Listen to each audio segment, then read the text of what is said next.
Hello friends, मैं सुनील और आप देख रहे हैं फिजिकल एजुकेशन स्काई स्टडी। आज देखेंगे ट्रैक इवेंट का ये थर्ड पार्ट होगा, टोटल 7th पार्ट होगा एथलेटिक्स में। तो पहला क्वेश्चन लेते हैं, 400 मीटर पुरुष बाधा दौड़ के लिए बाधा की ऊंचाई कितनी होती है? तो ये होता है आपका 0.914 मीटर, अर्थात इसे हम 91.4 सेंटीमीटर भी कह सकते हैं। 400 मीटर हर्डल दौड़ में पहली बाधा स्टार्ट लाइन से कितनी दूरी पर लगेगी? तो ये आपका 45 मीटर पर ही लगता है फर्स्ट, बाकी सभी आपका 35 मीटर में रहता है, लास्ट में 40 मीटर रहता है। चलिए क्वेश्चन मिल जाएंगे। चैनल पर नए तो सब्सक्राइब करके बेल आइकन को दबा दीजिएगा ताकि मेरी अगली वीडियो आपको पहले मिले, और प्लीज लाइक करके मुझे मोटिवेट करना ना भूलें। तो ये है आपका थर्ड क्वेश्चन। 400 मीटर पुरुष बाधा दौड़ में सभी बाधाओं में आपस में कितनी दूरी होती है? तो आपस में 35 मीटर, जैसे कि मैंने बताया अभी। 400 मीटर पुरुष बाधा दौड़ में अंतिम व 10वीं बाधा अंतिम रेखा से कितने पहले लगते हैं? तो ये आपका 40 मीटर। 100 मीटर महिला बाधा दौड़ में पहली बाधा स्टार्ट लाइन से कितनी आगे रखी जाती है? तो ये 13 मीटर। और जो है 100 मीटर महिला बाधा दौड़ में सभी बाधाएं आपस में बराबर कितनी दूरी पर लगती है? तो ये 8.5 मीटर पर लगती है। 100 मीटर महिला बाधा दौड़ में अंतिम व 10वीं बाधा अंतिम रेखा से कितनी दूरी पहले लगती है? तो ये होता है 10.5 मीटर के। 400 मीटर 400 मीटर बाधा दौड़ में महिलाओं की ऊंचाई कितनी होती है? तो ये है आपका 0.762 मीटर, जिसे 76.2 सेंटीमीटर भी कह सकते हैं। 100 मीटर 110 मीटर और 400 मीटर बाधा दौड़ के लिए बाधाओं का भार कितना होना चाहिए? तो अधिकतम ये 10 केजी का जो है आपका रहता है। अगर ज्यादा वजन का होगा तो इससे खतरा बढ़ जाएगा, इसीलिए 10 केजी जो होता है वो सही वेट होता है। ज्यादा वेट होने पर वो नुकसानदायक हो सकता है। हर्डल की चौड़ाई कितनी होती है? तो ये होता है आपका 1.18 से 1.20 मीटर। आपका जो ट्रैक का चौड़ाई कितना होता है? 1.22। ये जो है सामान्य इतना ही अधिकतर रखा जाता है, 1.22 से 1.25 तक रहे, लेकिन यही रखा जाता है। इसमें जस्ट थोड़ा से 2 सेंटीमीटर घटा देंगे तो ये रखा जाता है, ठीक है। अधिकतम यही मिलेगा आप। नेक्स्ट है, स्टेपल चेस दौड़ कितनी दूरी की होती है?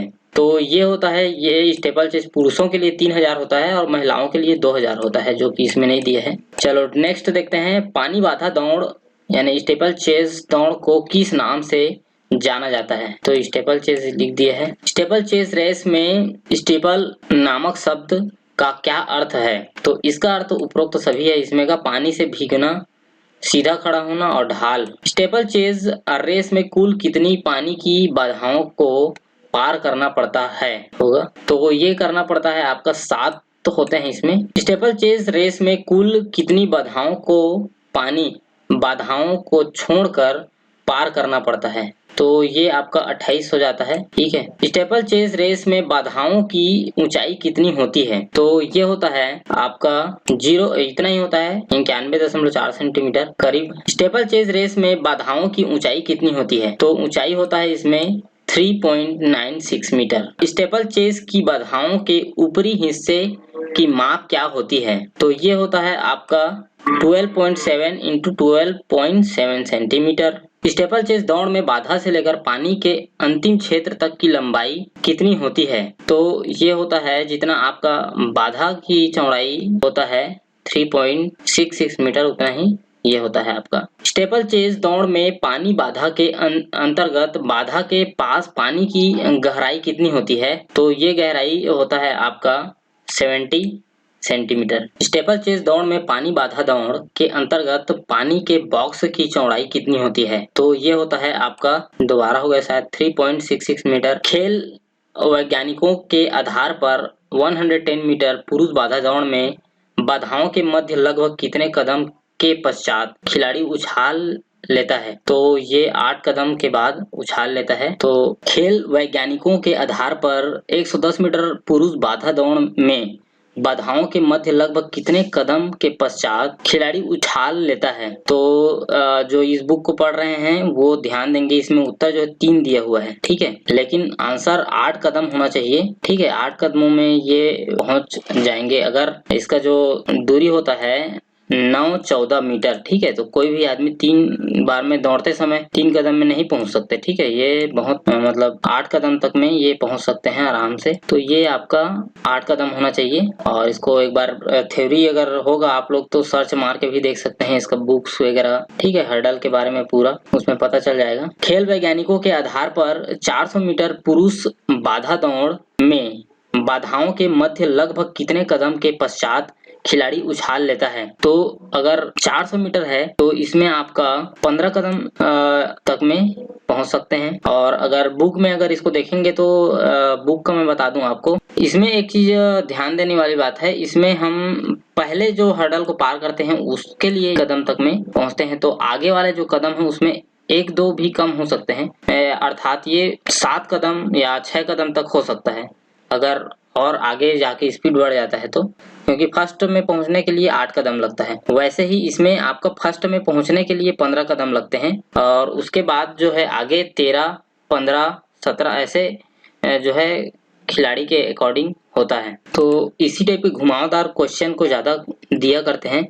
बुक में आपको मिलेंगे कि पहला जो हर्डल होता है उसमें पहुंचने के लिए आपको 21 से 23 कदम लग जाते हैं, लेकिन जैसे ही अंतर आगे बढ़ते जाते हैं उसमें 13 फिर 15, 17, 13, 15, 17 इस टाइप से वो कदम का डिस्टेंस होता है। चलिए आगे बढ़ते हैं। 110 मीटर पुरुष बाधा दौड़ में धावक लगभग बाधा से कितनी दूरी पहले उछाल लेता है। तो ये उछाल आपका 7.5 फीट में का उछाल लेता है। शॉर्ट पुट स्पर्धा में शॉर्ट पुट को लगभग किस कोण पर फेंका जाता है जिससे कि अधिकतम दूरी तय कर सकें। तो ये फेंका जाता है आपको 60 डिग्री में। ये जो है बायोमैकेनिक्स, किनेसियोलॉजी, ये सब चीज को पढ़ना आपके लिए बहुत ही इम्पोर्टेंट है, ताकि हम एक अच्छे खिलाड़ी कैसे तैयार कर सकते हैं वो हमें पता चलेगा। ठीक है, खेल वैज्ञानिक तरीके से करना है, इसीलिए खेल जो हमारा जो खेल है वो बहुत ही महत्वपूर्ण है सभी मनुष्य जाति के लिए। तो इसीलिए ज्यादा से ज्यादा इसको खेलों को बढ़ावा दें। और लोग जो समझते हैं ना कि खेल का जो क्षेत्र है उसको लोग कम आंकते हैं, कम स्तर पर, उसको बढ़ावा दीजिए ज्यादा से ज्यादा। चलिए, जैवलिन स्पर्धा में जैवलिन को किस कोण पर फेंका जाता है जिससे कि वो अधिकतम दूरी तय कर सके। तो ये इसको हम 45 डिग्री में फेंकेंगे। ठीक है, एथलेटिक के अंतर्गत की सामूहिक स्पर्धा में 10 स्पर्धाएं होती हैं। तो ये डेकाथलॉन में होता है। डेकाथलॉन प्रतियोगिता किस वर्ग के लिए होता है। तो ये पुरुष वर्ग के लिए होता है। डेकाथलॉन कितने दिन की प्रतियोगिता होती है। तो ये 2 दिन की प्रतियोगिता होती है। डेकाथलॉन के प्रथम दिन कौन सी स्पर्धाएं आयोजित की जाती है। तो पहला दिन 5 चीजें होती हैं। तो इसमें तो आपका इसका क और ख दोनों हो जाएगा। इसमें 100 metre, 400 metre, long jump, high jump and short put. Decathlon के दूसरे दिन कौन कौन सी स्पर्धाएं होती हैं। तो 5 स्पर्धाएं जो है 110 मीटर होता है, 1500 मीटर ये होता है, डिस्कस थ्रो, फिर जेवलिन, पोल वॉल्ट, ये तीनों मतलब अर्थात तो आपका क और ख दोनों हो जाएंगे। चलिए नेक्स्ट है आपका महिलाओं के लिए निम्न में से कौन सा स्पर्धा आयोजित की जाती है। तो हेप्टाथलॉन होता है, ये इसमें 7 खेल होते हैं। महिलाओं के लिए हेप्टाथलॉन कितने दिन के होते हैं। तो ये भी 2 ही दिन के होते हैं। हेप्टाथलॉन में प्रथम दिन कौन सी स्पर्धाएं होती हैं। तो प्रथम दिन आपका 4 इवेंट्स होते हैं। इसमें होता है आपका, तो ये हो जाएगा आपका 100 मीटर बाधा व 200 मीटर शॉर्ट पुट व हाई जंप, ये 4 इवेंट्स होते हैं। तो ये आपका हो जाएगा क और ख दोनों। इसमें 100 मीटर ये बाधा है ना, ये 100 मीटर इसमें नहीं होते हैं, इसको याद रखिएगा, जैसे आपने इसमें देखा है इसमें नहीं होता। हेप्टाथलॉन के दूसरे दिन कौन सी स्पर्धा आयोजित की जाती है। तो इसमें 3 इवेंट्स होते हैं, 3 इवेंट्स। तो ये हो जाएगा आपका 800 मीटर लॉन्ग जंप तथा जेवलिन थ्रो। नेक्स्ट क्वेश्चन है 100 मीटर फर्राटा दौड़ में स्टार्ट लेने की कौन सी तकनीकी होती है। तो इसमें आपका उपरोक्त तो सभी हो जाएगा, bullet start, medium start, elongated start, तीनों होते हैं। इसको थोड़ा पिक्स दिखा देता हूँ आप लोगों को। तो ये रहा आपका, ठीक है, बंच हो गया, मीडियम, एलोंगेटेड। ठीक है, तो बंच या बुलेट भी कहते हैं। तो कम हाइट वालों के लिए, मीडियम वालों के लिए, और ये आपका लंबे हाइट वालों के लिए होता है। स्प्रिंट दौड़ों के अंतर्गत कौन सी दौड़ें आती है। तो ये आता है आपका 100, 200 और 400 मीटर सामान्य। चलिए, मिडिल डिस्टेंस रेस के अंतर्गत कौन सी दौड़ें आती हैं। तो इसमें आता है 800 मीटर और 1500 मीटर। लॉन्ग डिस्टेंस रेस में कौन सी दौड़ें आती हैं। तो ये आता है आपका 5000 और 10000। एंकर रनर किसे कहा जाता है? तो ये कहलाता है आपका रिले रेस में होता है ये। देखिए चौथे व आखिरी धावक को कहा जाता है, ठीक है, क्योंकि यही फिनिश करता है ना, इसलिए एंकर होता है ये। एथलेटिक्स में सबसे दमखम वाली दौड़ जिसमें शारीरिक क्षमता के 3 मुख्य कारक स्पीड, स्ट्रेंथ व इंड्योरेंस समाहित रहते हैं, तो ये होगा आपका 400 मीटर में होते हैं सभी, ठीक है। स्पीड भी इसमें चाहिए आपको, स्ट्रेंथ भी, इंड्योरेंस भी होना चाहिए। मिल्खा सिंह के 400 मीटर रोम ओलंपिक की रिकॉर्ड 45.73 सेकंड को किस भारतीय खिलाड़ी ने तोड़ा? इसे तोड़ा था आपका परमजीत सिंह ने 45.70, केवल 3 सेकंड के अंतर्गत। वह प्रथम महिला ओलंपिक धाविका जिसने 4 स्वर्ण पदक जीते, जो कि 2 बच्चों की मां भी थी। ये हो जाएगा आपका फ्रांसिना ब्लैंकर्स कोएन, हॉलैंड से थी। ये पूछा गया है कई बार इस क्वेश्चन को। H.C. बक किस देश से संबंध रखते थे? तो ये रखते थे आपका अमेरिका से। वह ओलंपिक का धावक जिसने 1936 बर्लिन ओलंपिक में मशाल लेकर दौड़ शुरू की, तो ये थे आपके कॉन्स्टेंटिन कांडिलिसिस, ग्रीस से, है ना। वह कौन सा ओलंपिक था जिसमें मशाल दौड़ सांस्कृतिक कार्यक्रम का हिस्सा बनी? तो ये है आपका 1918 मैक्सिको। वह ओलंपिक धावक जिसने प्रथम बार ओथ दिलाई, तो पैब्ले गैरिडो ने दिलाया था। भारत के बॉक्सर कांस्य पदक विजेता विजेंदर सिंह के कोच का क्या नाम है? तो इनका नाम है जयदेव बिष्ट। स्टीपल चेज के अंतर्गत बाधा का भार कितना होता है? तो ये 80 से 100 केजी का होता है। स्टीपल चेज दौड़ में अगर वाटर जंप अंदर हो तो एक लैप कितने मीटर का होगा? तो ये होगा आपका 390 मीटर। इसको मैं थोड़ा से लास्ट में समझाने की कोशिश करूंगा स्टीपल चेस को पूरा। चलिए वीडियो लंबा हो रहा है, मैं थोड़ा शॉर्टकट में बता दूं। जैसे कि आपका स्टीपल चेस का ये आपका ट्रैक है, ठीक है। अपना ये ट्रैक का जो अंदर वाला साइड होता है, अगर अंदर साइड में है, ठीक है, तो ये कितना हो जाएगा आपका 300। पानी का जो हर्डल लगा हुआ है और यहाँ पर पानी जो है बना होता है गड्ढे, ये अंदर साइड में है तो 390 मीटर होगा। अगर बाहर में रहता है तो वो 410 मीटर हो जाएगा, यानी 10 मीटर का अंतर रहता है। अंदर है 10 मीटर कम, बाहर है तो 10 मीटर ज्यादा, ठीक है। जैसे यहाँ पर दिया है स्टीपल चेज में अगर वाटर जंप बाहर की ही हो तो लैप कितने मीटर का होगा? तो ये 410 मीटर का होगा, ठीक है। ये समझ आ गया होगा। स्टीपल चेज दौड़ में वाटर जंप अंदर हो तो स्टार्ट फिनिश लाइन के कितने पीछे से होगी? तो ये जो होता है आपका 270 मीटर। इसमें भी चेंजेस होते हैं। 270 मीटर को कैसे नापेंगे? पीछे से जैसे हम नाप सकते हैं।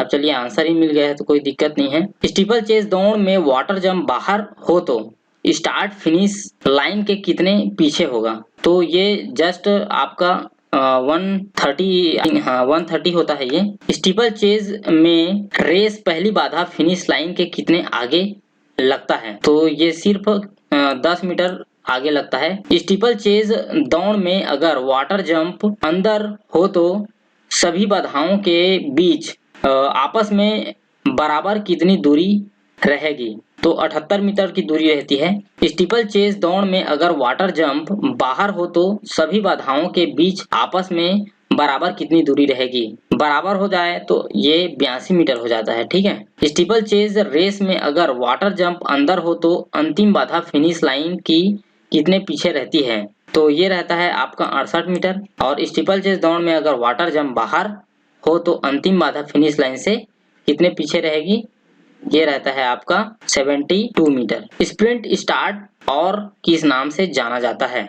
तो ये जाना जाता है आपका क्राउच स्टार्ट। क्राउच स्टार्ट से तात्पर्य है पैरों पर खड़ा होना, ठीक है। बुलेट स्टार्ट को और किस नाम से जाना जाता है? तो अभी जस्ट मैंने ऊपर में बताया था आपको, बंच स्टार्ट या बुलेट स्टार्ट, है ना। चलिए दोस्तों वीडियो कैसा लगा जरूर कमेंट करके बताएं, लाइक करना ना भूलें प्लीज।